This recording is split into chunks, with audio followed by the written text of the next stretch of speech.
বুধবার ভোর সকালে কুয়াশাকে উপেক্ষা করে কয়েক হাজার পুণ্যার্থীদের সঙ্গে পূর্ণ স্নান করলেন দিলীপ ঘোষ। দক্ষিণ চব্বিশ পরগনা জেলার গঙ্গাসাগর কপিলমুনি মন্দিরে কুয়াশাকে উপেক্ষা করে কয়েক হাজার পুণ্যার্থীদের সঙ্গে পূর্ণ স্নান করে কপিলমুনি মন্দিরে পুজো দিলেন মেদিনীপুরের সাংসদ দিলীপ ঘোষ। এতে গঙ্গা সাগরের স্নান প্রত্যেক মানুষের একবার ইচ্ছা থাকে যে গঙ্গা স্নান করি সংক্রান্তিতে।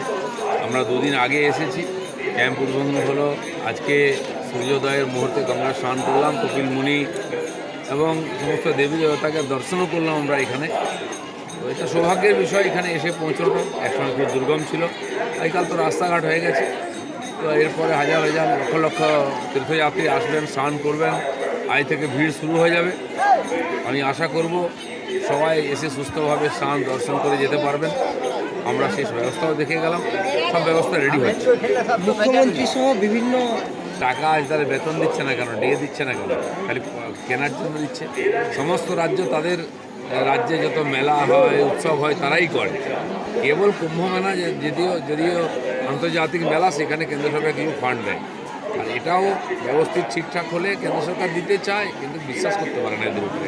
কিন্তু যে কুম্ভ মেলাটাকে জাতীয় মেলা ঘোষণা করা হয়েছে, কিন্তু সাগর মেলাটাকে জাতীয় মেলা হয়েছে। মেলা যদি ওইভাবে সুন্দরভাবে করেন, এটাও হয়ে যাবে। আজকাল তো অ্যাক্সিডেন্ট হয়, লোকে ভয়ে আসতে চায় না। কুম্ভ মেলার যে ব্যবস্থা, সেটা দেখে আসা উচিত, গিয়ে কী করে এত সুন্দর পরিপাটি ব্যবস্থা করা যায়।